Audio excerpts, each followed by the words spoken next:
Hello friends, welcome to my YouTube channel. આ વિડીયોમાં તમારી સાથે હું પ્રેઝન્ટ કન્ટિન્યુઅસ ટેન્સ વિશે ચર્ચા કરવાનો છું. પ્રેઝન્ટ કન્ટિન્યુઅસ ટેન્સ એને ગુજરાતીમાં આપણે ચાલુ વર્તમાનકાળ કહીએ છીએ. મિત્રો, તમને કદાચ ખ્યાલ હશે કે આખા દિવસની અંદર ઘણા બધા એવા વાક્યો આપણે બોલી જતા હોઈએ છીએ કે જે ચાલુ વર્તમાનકાળમાં હોય છે. બરાબર છે? તો હવે એ ચાલુ વર્તમાનકાળના ગુજરાતી વાક્યને અંગ્રેજીમાં કેવી રીતે બોલવા એ આ શીખવાનું છે આપણે. તો ચાલો વધારે સમય ના બગાડતા આપણે એ વાક્યો બનાવતા શીખીએ છીએ. ચલો, તો સૌથી પહેલા આપણે ગુજરાતી વાક્ય એક લખીએ અને એનાથી પછી અંગ્રેજીમાં કેવી રીતે લખવાનું થાય છે એ શીખી લઈએ. ચલો જુઓ, હું એક વાક્ય લખું છું. હું રમી રહ્યો છું અથવા રહી છું. બરાબર? પાછું એવું થાય કે સાહેબ દર વખતે તમે રહ્યો છું એવું લખો છો અને છોકરીઓ સ્ત્રી જાતને કેમ બાકાત રાખો છો? તો આપણે એવું કરવું નથી. આપણે બંનેને સાથે લઈ લેવા છે. રહ્યો છું કે રહી છું એવું કહી શકીએ. બરાબર? ઓકે, હું રમી રહ્યો છું અથવા રહી છું. તો આ વાક્ય છે એને જ્યારે આપણે અંગ્રેજીમાં કરવું હોય તો કેવી રીતે કરશું? સૌથી પહેલી વાત કે આ વાક્યમાંથી તમારે કર્તા, ક્રિયાપદ, કર્મ અને અન્ય શબ્દ એ અલગ તારી દેવા પડે.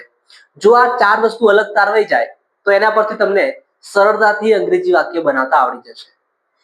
આમાંથી હું રમી રહ્યો છું, આમાં કર્તા કોણ છે, ક્રિયાપદ શું છે અને કર્મ અને અન્ય શબ્દો શું છે એ જો તમારે જાણવું હોય તો આપણે યુટ્યુબમાં આના પહેલા એક વિડીયો મૂકેલો છે.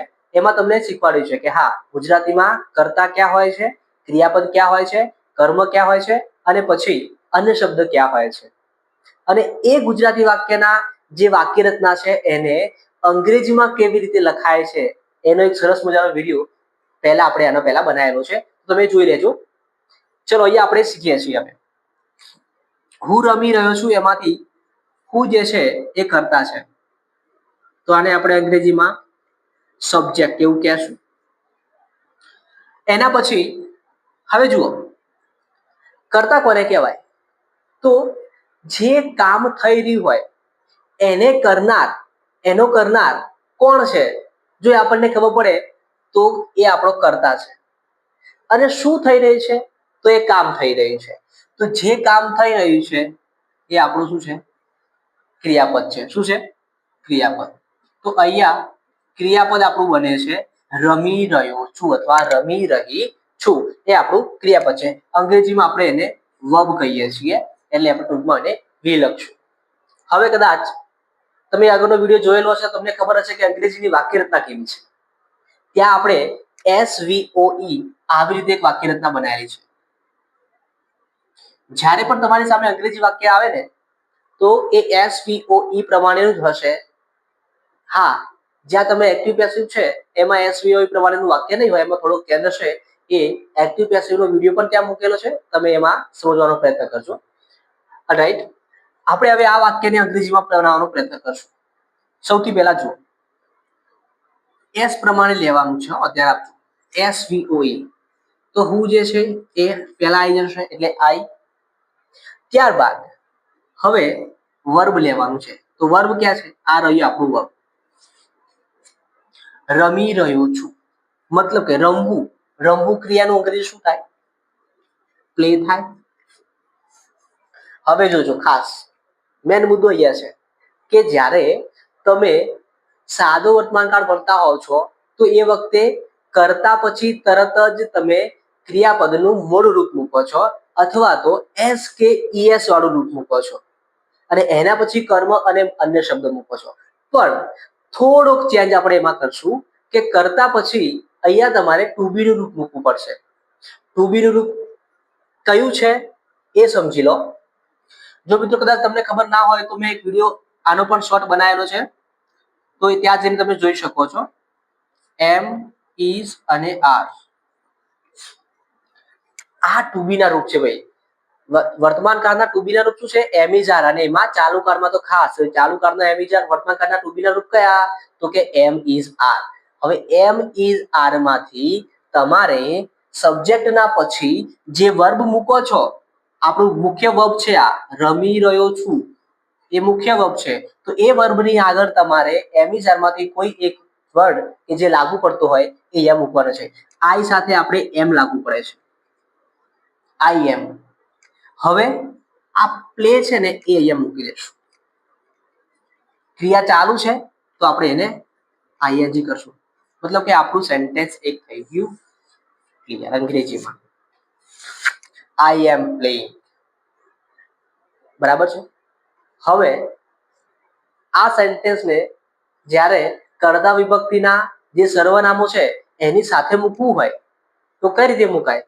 તો અહીંયા હું પહેલા એક વખત સૂત્ર લખી દઉં છું અને પછી એ સૂત્ર તમે તમારી નોટબુકમાં નોટ ડાઉન કરી લેજો અને એના પછી કર્તા વિભક્તિના સર્વનામો સાથે આ તમામ જે છે એ ક્રિયાપદને અને હેલ્પિંગ વર્બને કઈ રીતે મુકાય છે એ શીખી લઈએ છીએ. ચલો હું અહીંયા સૂત્ર લખું છું. સૂત્ર આપણે વાક્ય પરથી બનાવીએ, બરાબર છે, આપણે બીજે ક્યાંય જવું છે નહીં. સૌથી પહેલા કર્તા, તો અહીંયા હું લખીશ કર્તા, ગુજરાતીમાં જ લખું છું એટલે ફાવટ રહે બધાને. કર્તા, એના પછી એમ ઇઝ આર માંથી કોઈ પણ એક, મતલબ કે એમ ઇઝ આર લખી દઉં છું, એમ ઇઝ અને આર. ત્યારબાદ એના પછી આઈએનજી વાળું ક્રિયાપદ. તમારે શોર્ટમાં લખવું હોય તો ખાલી આઈએનજી લખી શકો છો. આઈએનજી વાળું ક્રિયાપદ આવું પહેલા આખું લખી દઉં છું.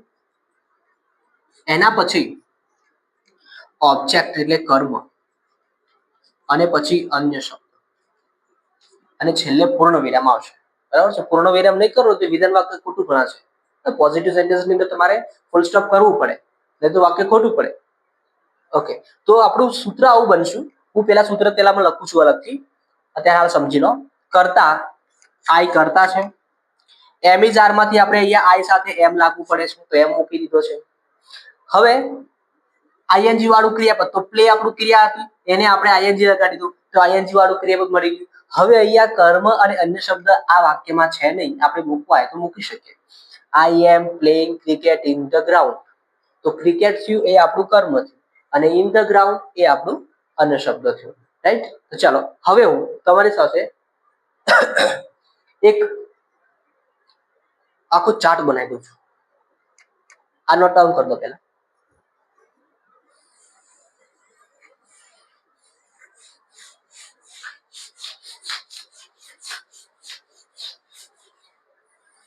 ચલો આ પણ પૂછી નાખે એટલે જગ્યા આપણને મળી રહે.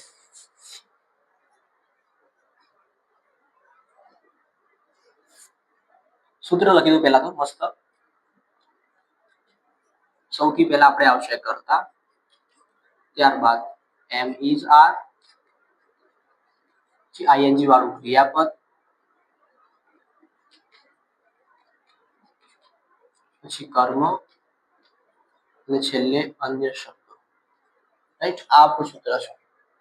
હવે આ સૂત્રને કર્તા વિભક્તિના જે નામ છે, સર્વનામો છે એની સાથે કઈ રીતે મૂકવા એ જોઈ લો. બહુ મસ્ત જે છે આપણે ચાર્ટ બનાવી દઈએ છીએ અને હું જે શીખ્યો છું એ વાક્ય તમને શીખવાડું છું. હું જે રીતે અંગ્રેજી ગ્રામર હું જે વાક્યથી શીખ્યો છું ને એ વાક્યથી તમને શીખવાડવાનો પ્રયત્ન કરું છું. હું આ જ વાક્યથી અંગ્રેજી ગ્રામર શીખ્યો છું અને હું તમને પણ પ્રિફર કરું છું કે આ સેન્ટેન્સ અને આ ક્રિયાપદ તમે ખાસ ધ્યાન આપજો. એક જ ક્રિયાપદ 11 કાળની અંદર આપણે વાપરવાનું છે. ઓલરાઈટ.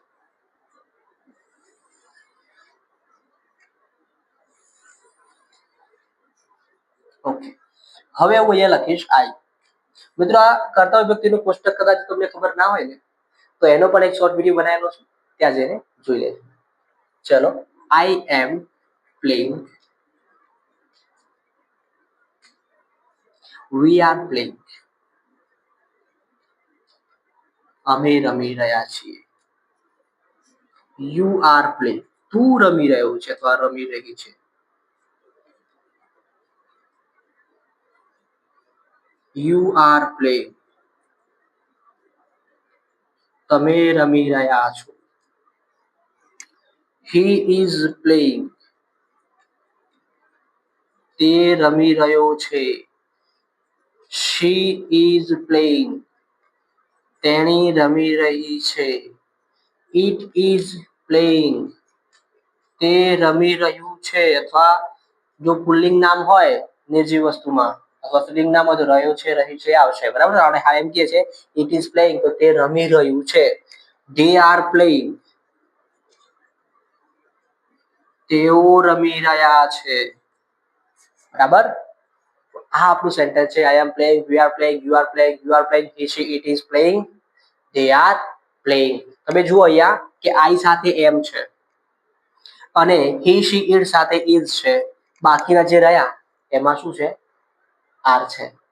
જો આની પર એક સારી એવી ટ્રીક છે, યાદ રાખવી હોય તો હું તમને એક અડધી મિનિટમાં શીખવાડી દઉં. આડો ટી કરવાનું. શું કરવાનું? આડો ટી. આમે આડો ટી કરે. હવે જ્યાં જ્યાં પોઈન્ટ છે ને, ખૂણા છે ને, ત્યાં ત્યાં પોઈન્ટ આપી દેવાના. આપી દીધા. હવે જ્યાં જ્યાં પોઈન્ટ આપ્યા છે ને એનાથી બાદ કેટલા પોઈન્ટ રહ્યા? તો 1 અને 2. મતલબ કે આ એકનો આ પોઈન્ટ કર્યો અને છેલ્લે જે હતું આ પોઈન્ટ કર્યો. પહેલા પોઈન્ટમાં આપણે લખી દઈશું એમ, છેલ્લા પોઈન્ટમાં લખી દઈશું ઇઝ. બાકીના જે વધ્યા એમાં શું કરવાનું છે? આર લખી દેવાનું છે. તો આપણું જે છે સર્વનામનું એક કોષ્ટક અને એની સાથે ટુ બી નું કઈ રૂપ આવે છે એ પણ ક્લિયર થઈ જશે. આડો ટી ધ્યાનમાં રાખજો, કોઈ દિવસ નહીં ભૂલાય. એમ ઇઝ આર મૂકવામાં, વોઝ વેર મૂકવામાં ખાસ. ઓકે, તો આ તમે તો નોટ ડાઉન કરો. ચલો બીજા કેટલાક સેન્ટેન્સ આપણે લખીએ છીએ.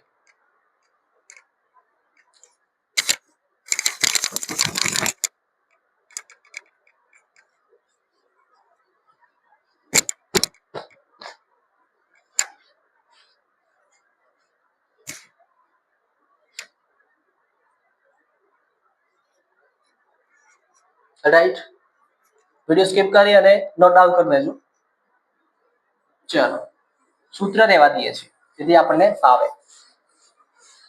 હવે આ જ વાક્યને જ્યારે નકારમાં ફેરવવાના હોય તો તમારે એમિઝાર ના પહેલા, સોરી એમિઝારના પછી, એમિઝારના પછી તમારે નોટ મૂકી દેવાનું છે. એ પણ આપણે શીખી લઈએ છીએ. જુઓ હવે સીધું લખીશું. ચલો અમે એમ જ લખીએ એટલે તમને પ્રોબ્લેમ ના થાય. I am not playing. Okay, જગ્યા રહેતી નથી એટલે આપણે નીચે લખશું I am not playing, we are not playing. બહુ સહેલો કાર છે. હું એમ કહું કે સૌથી સહેલામાં સહેલો કાર મને કોઈ પૂછે તો હું એમ કહું કે ચાલુ અટમાં કાર સહેલો કાર છે એમ કહું. We are not playing, you are not playing. હવે આમાં સિંગ્યુલર અને પ્લુરલ બંનેની વાક્યતા સેમ છે એટલે હું એક જ વખત લઈશ. મને લગતા જોર આવે છે.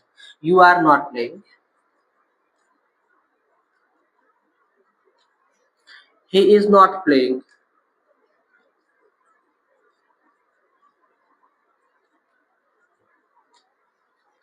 she is not playing. મિત્રો આ ઈ છે.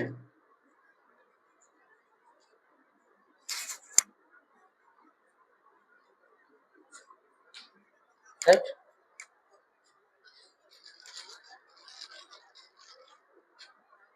it is not playing,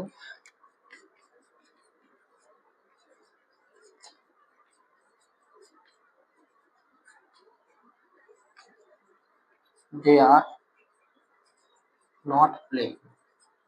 આ થઈ ગયું આપણું negative sentence. Okay, I'm not playing, we are not playing, you are not playing, she is not playing, they are not playing. Right, આ પર note down કરતો અને એનું સૂત્ર જોઈ લેજો. એમિઝાર સુધી એમના એમ છે, એના પછી થોડોક બદલાવ થાય છે, એ વચ્ચે નોટ મુકાય છે. નોટ પછી આઈએનજી વાળું વર્બ, પછી જે આઈએનજી લખીએ ને પછી વર્બ લખું છું, પછી ઓબ્જેક્ટ એટલે કર્મ અને પછી એક્સ્ટ્રા વર્ડ્સ. ઓકે, આ થઈ ગયું આપણું negative sentence.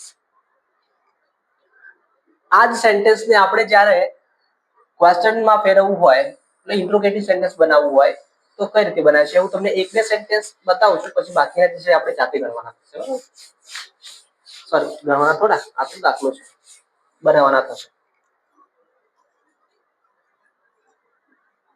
I am playing હતું આપણું પહેલું સેન્ટેન્સ. I am playing.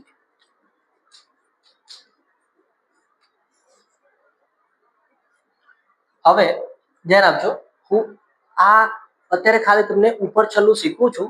આના માટેનો પ્રશ્ન બનાવવા માટેનો અલગ એક વિડીયો બનાવીશું, જેમાં તમને ડિટેલમાં પ્રશ્નો બનાવતા અને પ્રશ્નનો જવાબ કઈ રીતે આપવાનો છે એ શીખવાડશું.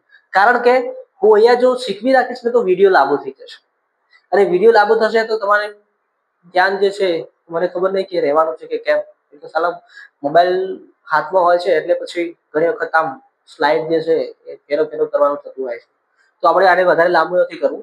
હું ખાલી તમને બેઝિક માહિતી આપી દઉં છું કે પ્રશ્ન કઈ રીતે બનાવવાનો છે. ઓકે, અહીંયા આપનો પ્રશ્ન જ્યારે યસ કે નો માં જવાબ મળે એવો બનાવવું હોય તો આપણે બનાવશું એમ આઈ પ્લેઇંગ. શું કર્યું મેં શું કર્યું? કઈ નવું કર્યું છે? ના, શું કર્યું?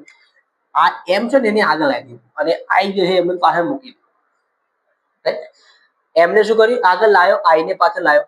એ જ રીતે દરેક ટુ બી ના રૂપને આ રીતે ચલાવવાનું છે. જેમ કે હી ઇઝ પ્લેઇંગ, એમાં તમારે ઇઝ ને આગળ લાવવાનું છે, હી ને પાછળ લઈ જવાનું છે, પ્લેઇંગ ગેમના એમ લખવાનું છે અને છેલ્લે ક્વેશ્ચન માર્ક કરવાનું છે. જો ક્વેશ્ચન માર્ક નથી કર્યું તો વાક્ય ખોટું. ભલે ને આખું વાક્ય સાચું છે પણ તમને વાક્ય બનાવતા આવડતું નથી એવું સાબિત થશે ભાઈ. એટલે ક્વેશ્ચન માર્ક તમારે વાક્યના અંતે કરવું રહ્યું. ઓકે, આ વિડીયોમાં બસ આટલે સુધી. હવે નેક્સ્ટ વિડીયોમાં આજે મેં લખેલું ક્યાં ગયેલા, હા મેં પૂછી નાખીશું. પ્રેઝન્ટ કન્ટિન્યુઅસ ટેન્સમાં ક્વેશ્ચન મતલબ કે ઇન્ટ્રોગેટિવ સેન્ટેન્સ કઈ રીતે બનાવવા એના વિશે આપણે વાત કરીશું. ત્યાં સુધી જો આ વિડીયો જે છે તમારા મિત્રો સાથે શેર કરતો, એટલે શું કે એ પણ આ વિડીયો જોઈએ અને પાછા તમે સાથે બંને ભેગા મળી અને નેક્સ્ટ જે વિડીયોની અપડેટ આવશે એ તમે જોશો. Thank you.